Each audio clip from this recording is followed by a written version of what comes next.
Narrator र police बन्न role छ र मेरो साथी ऊ हवलदार बनेको छ। नमस्कार, म दिव्या कुमारी लाहेरा। यो रोलमा मेरो रोल सासू रहेको छ।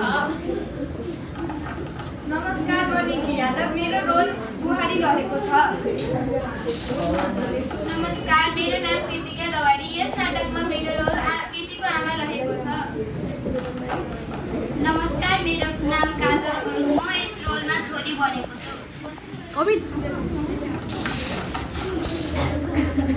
नमस्कार, मेरो नाम दिपा सारिका। म यस रोलमा छिमेकीको साथी बनेको छु। नमस्कार, म विद्या पौडेल। यस नाटकमा नमस्कार सबैलाई, म सायर अधिकारी। यस नाटकमा म छोराको भूमिका निभाउन गइरहेको छु। नमस्कार, म चेतस। म यस रोलमा बुवा बन्न गइरहेको छु। नमस्ते, म कमित। यस रोलमा केटीको बुवा बन्न गइरहेको छु। नाटक प्रस्तुत गर्न गइरहेका छौँ।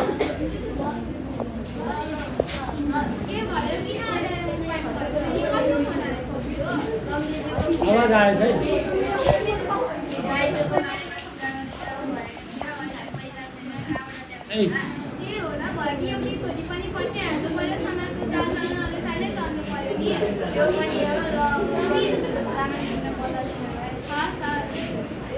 बुवा आफ्नो छोरीको बिहे गर्नको लागि पैसा जम्मा गर्दै थियो र उसले थोरै पैसा जम्मा गरेको थियो।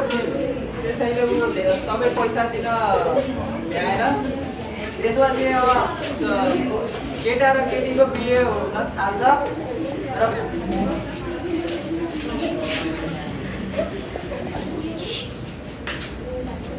मलाई माग्दा अहिले पैसा छैन, बिहा कति दिउँला।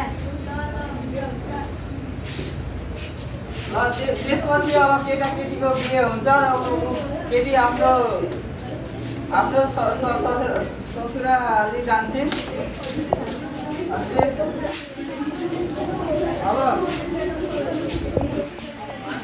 त्यसपछि हुने त्यहाँको घटनाक्रमहरू यसरी प्रस्तुत गरिएको छ।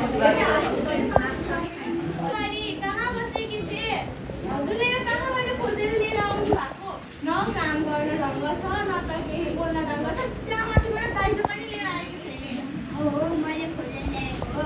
मेरो छोराको भाग्यमा यही लेखेको थियो। म के गरौँ? दाइजोले पैसा ल्याउन पनि भनेको थियो। तिनीहरूले भनेको त भनै हो। अर्कोचोटि दिन्छु, भोलि दिन्छु, पर्सि दिन्छु, अर्को महिनामा दिन्छु भनेको त भनै हो। तिनीहरूले हामीलाई के सम्झ्या हो?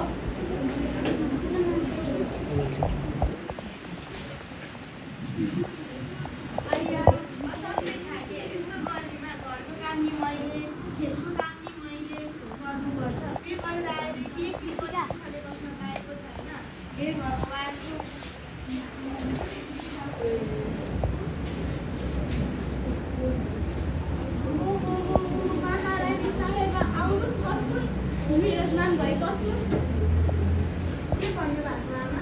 मैले स्वागत गरेको हो। कहिले हामीहरूलाई बिहान भोकै राख्न चाहन्छस्? जा चिया लिएर आइदे।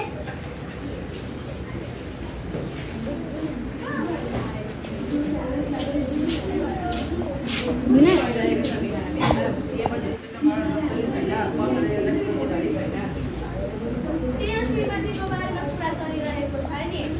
न त केही कामको ढङ्ग छ, न त केही छ। छोरी, छोरी यता आऊ त एकैछिन। सुन न, आफ्नो बुहारीलाई पक्रा अनि भन् त्यसको बुहाले सबै जग्गाहरू तेरो नाम गर्नु। अनि त्यसको नाम गरिसकेपछि तेरो नामहरू गरिदिने भनेर हुन्छ नि। होइन त बुहारी, मैले सही भनेको होइन त? होइन नि आमा, त्यत्रो खर्च गरेर बिहे गरिदिनु भयो। अब दाइजोको कुरा लिएर यत्रो दिन्छु मैले कसरी भन्न सक्छु? के रे? तैँले के भनेको? मसँग मुखमुखै लाग्छस्? तँलाई त उहाँले कसैले संस्कार दिएको छैन। तँलाई संस्कार अब मैले सिकाउँछु ल। मसँग मुखमुखै लाग्छस्? मसँग मुखमुखै लाग्छस्? अबदेखि लाग्न बुहारीलाई कुटेर गएपछि बुहारी एकछिन घरमा बस्थे। त्यसपछि आफ्नो काम सिद्ध्याएपछि ऊ आफ्नो छिमेकी साथीसँग कुरा गर्न जान्थे।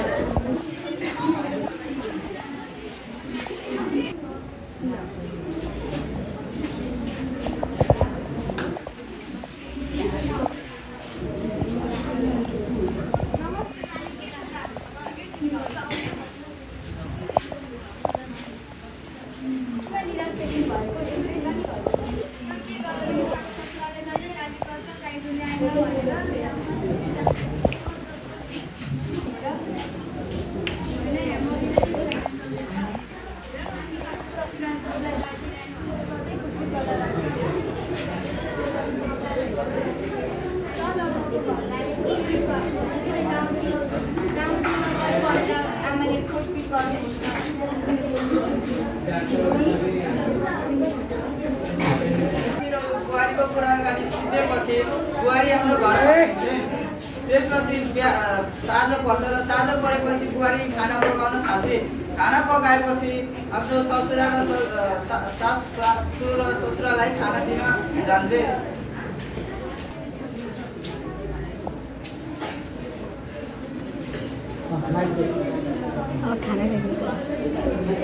ओ बुहारी अलि छिटो खाना लिएर आऊ न, अलि ढिलो लागेको।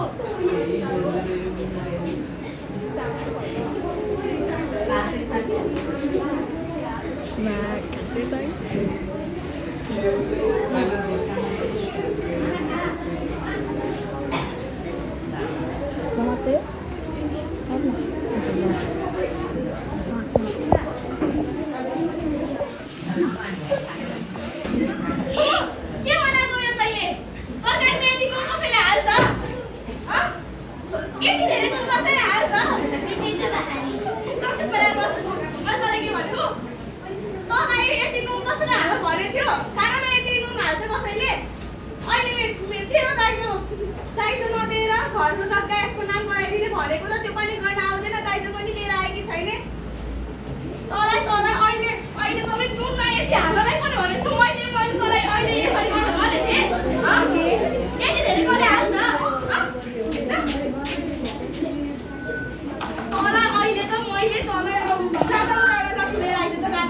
ओ सादा एउटा लट्ठी लिएर आइज त जान।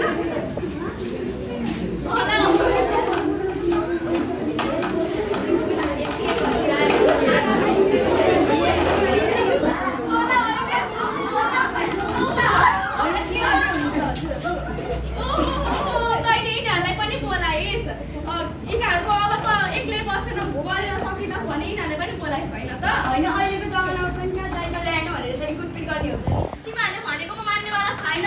तिमीहरूले भने जस्तो हुँदैन।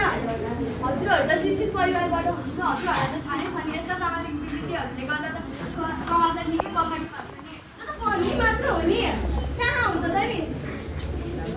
हजुरको छोरी पनि हुनुहुन्छ। हजुरको छोरीको विवाह पश्चात उसलाई कसैले यस्तो व्यवहार गर्यो भने हजुरलाई जस्तो हुन्छ। मलाई अरू केही थाहा छैन। म त्यस्तो आफ्नो छोरीलाई त्यस्तो भन्न बिहे नै गर्दिनँ।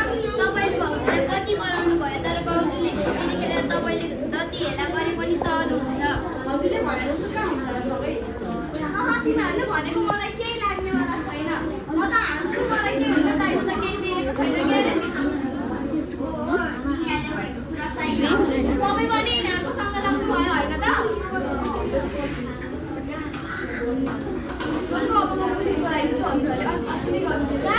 मलाई केही फरक पर्नेवाला छैन।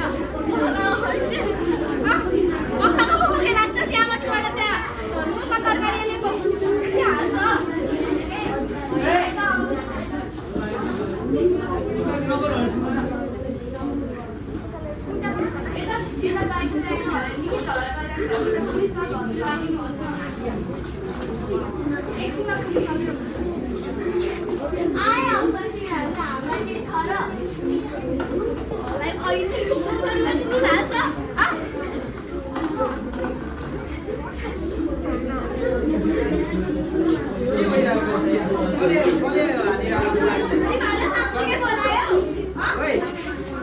यिनीहरूलाई कसले लानेको? कसले?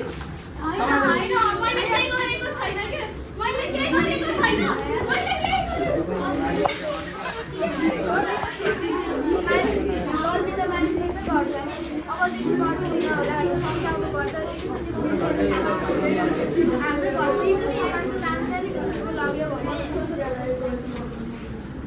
यसले भनेर मात्रै छोडिरहेको छु। त्यसपछि अब तिमीहरूले यस्तो गरेपछि म अब छोड्नेवाला छैन तिमीहरूलाई। तुरन्तै म दिनमा तिमीहरूलाई चुनिदिन्छु।